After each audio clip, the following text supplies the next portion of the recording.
Rise and swim for your lives, wild ones. It's Bernadette. I am here with your pick a card tarot reading for Wednesday, December 16th. Only a few more sleeps. We're getting closer and closer and closer to the day or to the days, depending on what holiday you celebrate. And it is Wednesday, which means it is the solar plexus chakra. We are ruled by the planet Mercury, which is the divine messenger between the heavens and the earth. And, there's no way to sugarcoat this card. Never has been, never will be. And so we're just going to get right to the point. The devil, the shark, as in from the 70s. The devil made me do it, if you guys remember Sanford and Son. And one of my favorite shows, still one of my favorite shows that I watch on reruns all the time. And so, you know what? Even I can't spin this. Even Polly optimistic can't spin this because I've never been told to spin it. And what that means is the devil card is the devil and sharks are sharks. If you get the tower card, which tends to scare people, or the death card, I'm like, are you kidding me? The death card's one of the most amazing cards in the deck. I love getting the death card because, who doesn't love epic transformation, and who doesn't love, knowing that better times are coming and knowing this is going to happen, rebirth, regeneration, all the great things. The tower, of course, you plummet to your physical death, or your, not your physical death, but your metaphorical death, and then you rise again and you have this greater spiritual understanding. And yes, going through the death process and the transformation and the transmutation is hard. But when you get on the other side, I know very few people who would change out their circumstances and go back to the way that things were just to avoid that little time of pain.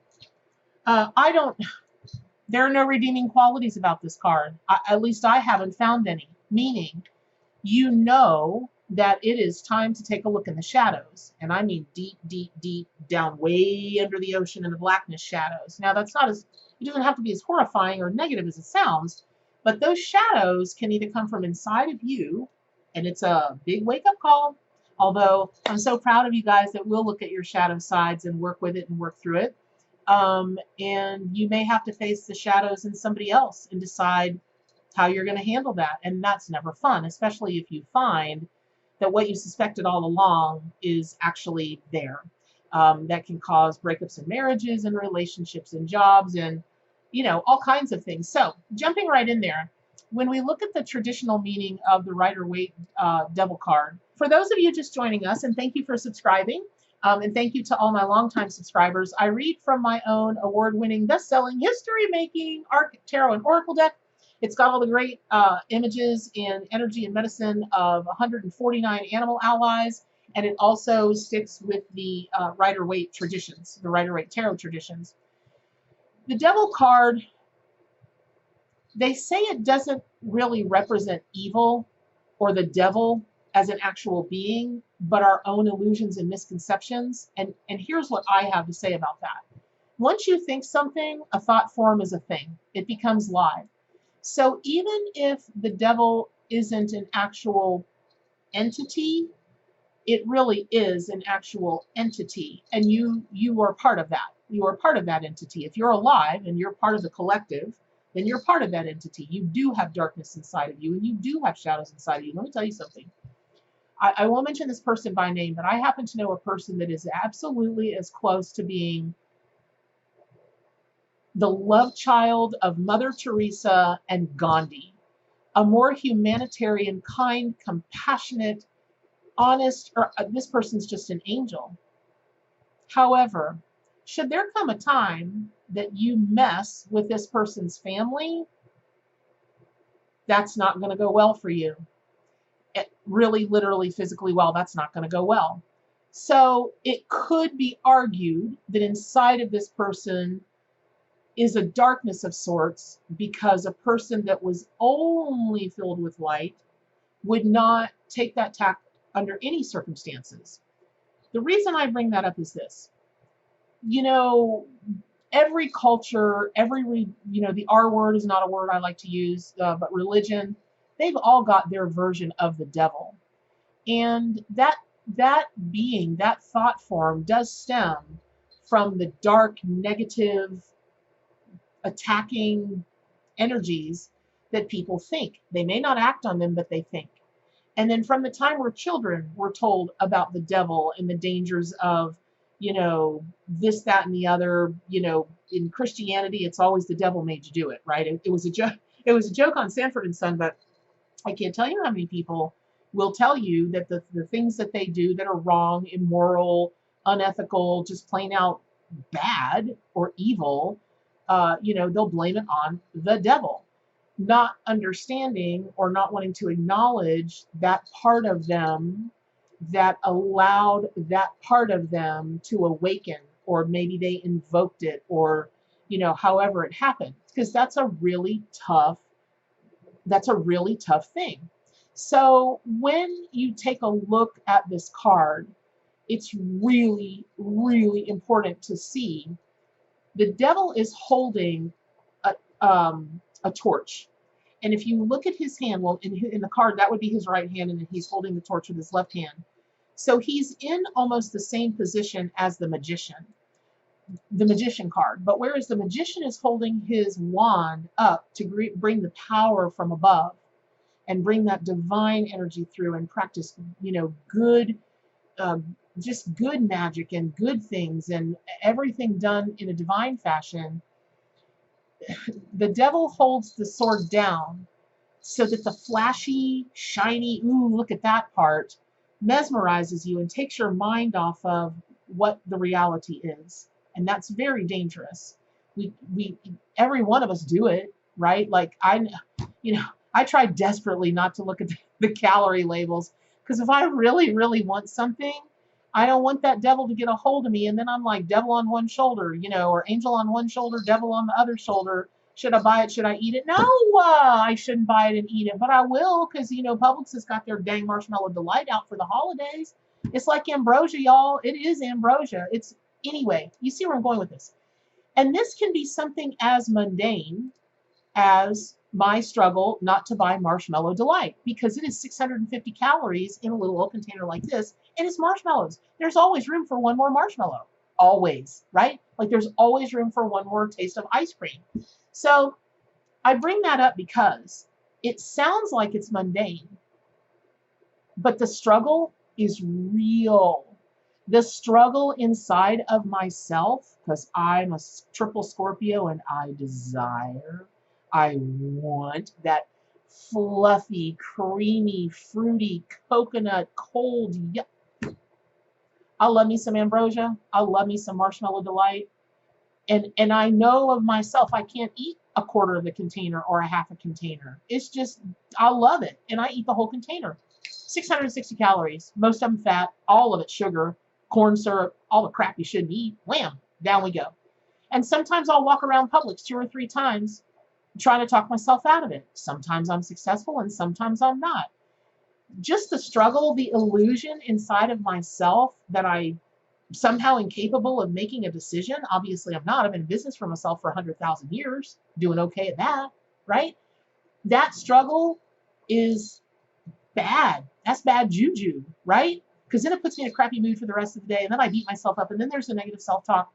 And y'all, let me tell you something. When I share things about myself in these readings, I hope I never become too sherry, but the point of it is I see a lot of people, talking about spiritual things and giving advice and offering opinions, and that's cool. But my goal for you guys, what I was told would be most helpful to y'all, is if I helped to create an environment where people felt very comfortable and safe talking about their circumstances, so we could get to the nitty-gritty, so we could do the real shamanic work and work with the nature of you, the nature of the world, the nature of everything, so that it is most helpful. Not the pie in the sky, not the sunshine pumpers. You can do this, which you can, but that's great. But how do you get a blueprint for doing that? How do you know?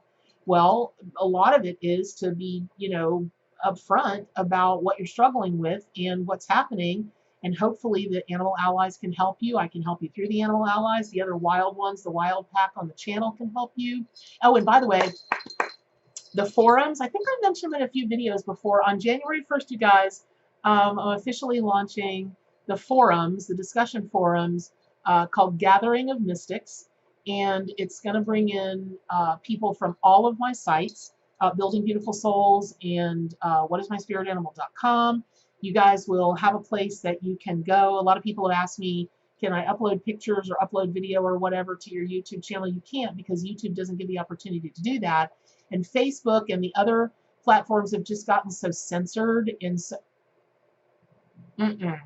I'm not saying we're not gonna patrol the forums on Gathering of Mystics. Of course we are, because we can't have nonsense. But only allowing people to see posts based on some kind of agenda, some kind of agenda that's baked into your algorithm. I'm not all about that. That's not freedom, and that does not allow people to stay wild. And that's completely against Bernadette's agenda and the animals' agenda and shamanism's agenda and your soul's agenda. You were meant to be wild and free and live the life you want to live, watch what you want to watch, eat what you want to eat. Don't get me started. It'll be a 4-hour video today. So we're all going to have the freedom that you deserve on gatheringofmystics.com. When it's ready on January 1st, I'll be posting the link here everywhere. But here's the point. The point is that is a safe and sacred environment for us to talk about these kinds of things. And the reason being is this. Again, there's so much addiction of all kinds that is associated with the devil card. Illusions. If you look at the couple that's there, they're just as naked as a jaybird, right? God love Ray Stevens. That's a funny cat. And they don't look uncomfortable. They don't look like they want to leave. And in fact, they could leave anytime that they want. But they're so attached to the promise that the devil is making of what is going to be and what could be, they don't see the truth. And when you're looking through blurry eyes, through the blurry vision, that can be the time that you can do yourself or others so much harm. And maybe you're in a situation where someone else is the devil and they're not seeing past the illusions and they're doing you harm and the people around them harm. And so this card can be a wake-up call for something going on inside of you or something going on externally. But at the end of the day, you're still dealing with it. It's very much like people that stay in abusive relationships. How long can you do that if the person doesn't want to wake up, if the person doesn't want to heal, and you can't make them? And so then you are a slave. You are essentially, you're one of the people in this card that have bound yourself with a chain that you can remove at any time, and you can leave at any time, and you can save yourself at any time. You see where I'm going with this? And this has to do with relationships and jobs and the things, the dreams that we have that we won't allow ourselves out of our chains to go toward. The freedom, when I talk to people that have anxiety, let's be uber clear. I am not a medical professional of any kind at all. And I don't play one on TV. I don't play one on YouTube. I don't even try. But you read 60,000 people over 30 years and you start to see patterns. And every time somebody's got an anxiety attack, I swear I can trace it to a moment that they felt trapped, to a moment they felt caged, to a moment they felt imprisoned. It doesn't matter what the circumstance is. That's like, everything, one size fits all. It doesn't matter. It goes back to a moment where they felt enslaved, trapped, chained, bound, in prison, unable to escape. So don't become comfortable with your predicament because you don't think there's a way out. That's called Munchausen syndrome, right? Don't do that. Munchausen, or wait, there's another syndrome where you fall in love with your own jailer, right? And that jailer may be you, or it might be someone else. Stockholm syndrome? It's Stockholm syndrome. Okay, don't become a victim.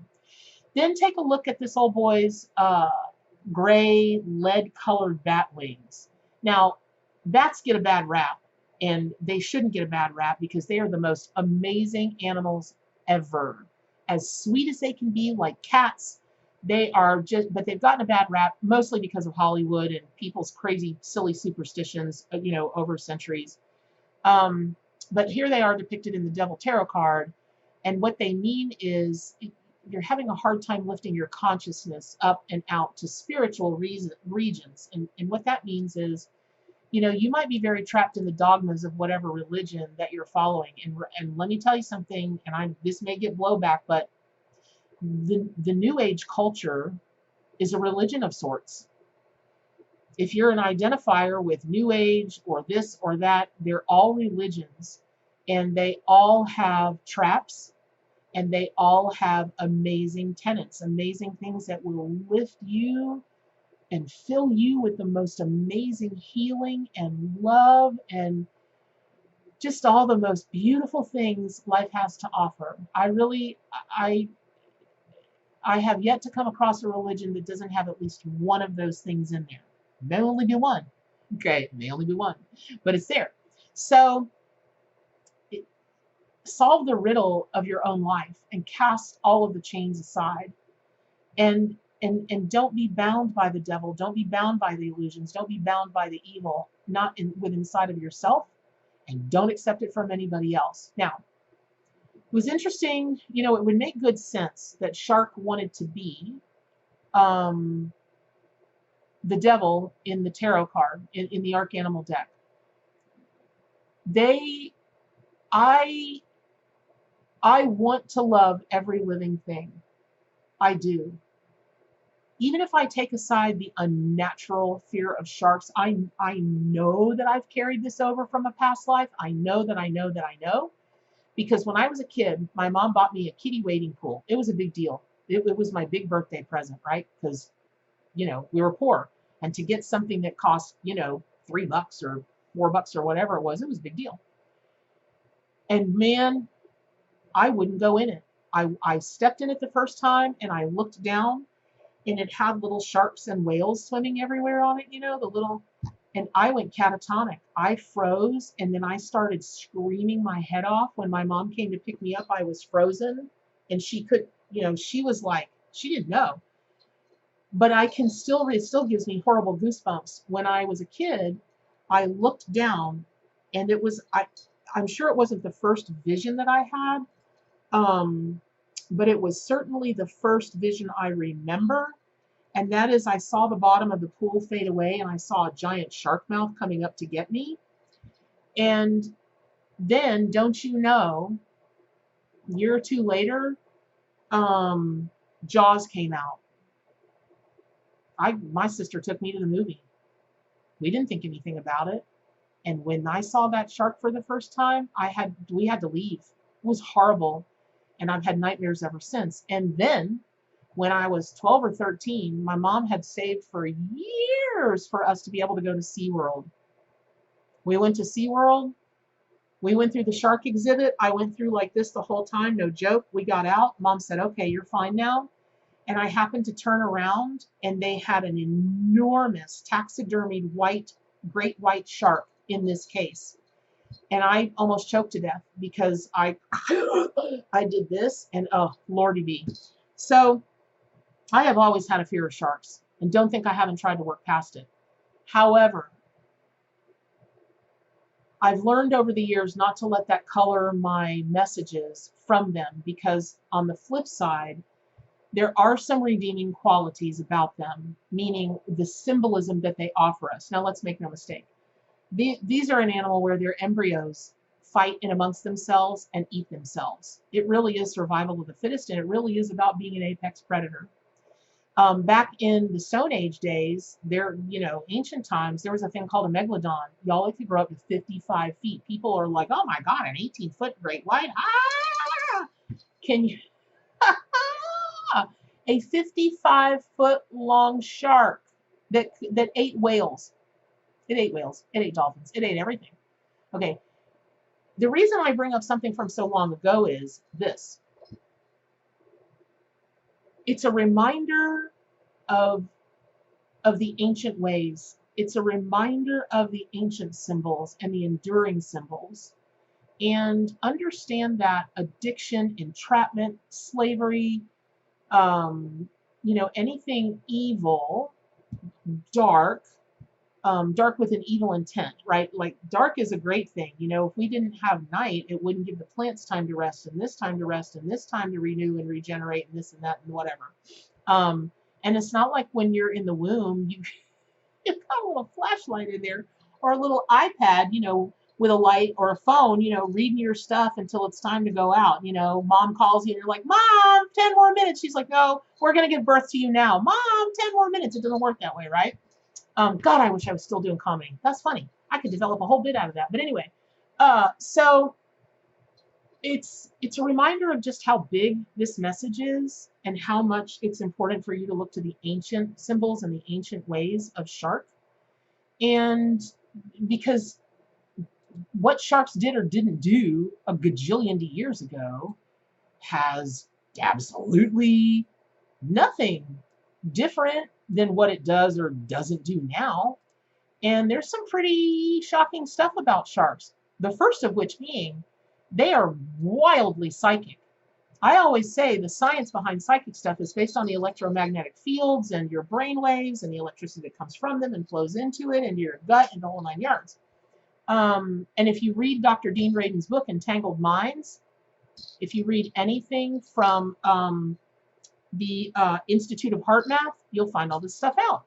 So sharks have this incredible electromagnetic field that they move through the world with, and they just have the most amazing ability to just intuit everything and everyone around them. Now, having said that, I'm making a big deal out of sharks, but it could be said that hippos, deer, and cows, I mean, hippos for sure, man, they're the most aggressive things ever.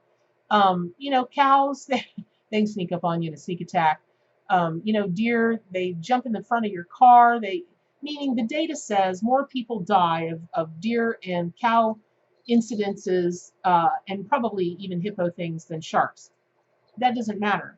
You're on land when you're dealing with them. I mean, you could be in the water if you were dealing with a hippo, but you'd have to be in a specific country, right?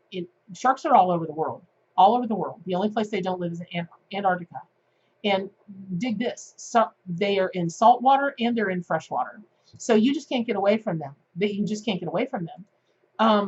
But back to the psychic thing, they are, it's just their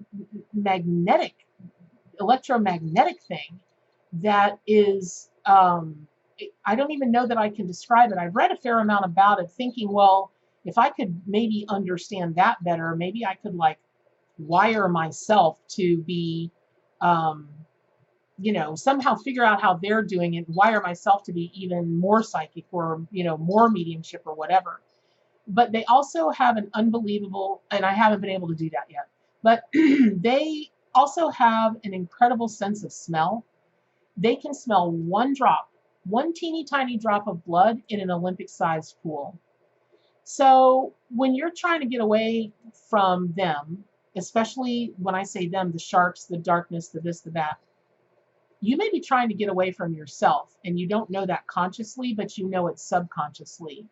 Meaning behaviors that get you into trouble, just all addictions of any kind, things that you might be punishing yourself for that you don't even know that you're punishing yourself for, or allowing other people that have this inside of them to punish you because of some, weird, quirky shark / devil card thing that's going inside of them. In which case you are then one of the two people in the card that have enslaved yourself. You're in the illusion that it's okay. You're not trying to get away. You're not trying to do anything about it. I know this is heavy duty, right? And I'm like, but everybody should wear rainbow.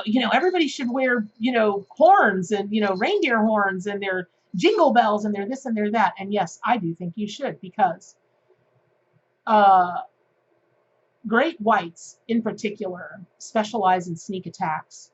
For something so big and so horrible, they can sneak up on just about anything or anybody, and the next thing you know, you're fish food. In a more metaphorical sense, I really encourage you to look to shark energy if you feel like you are under an attack of some kind. It becomes some kind of, people write me all the time about psychic attacks. I'll do that subject in another video.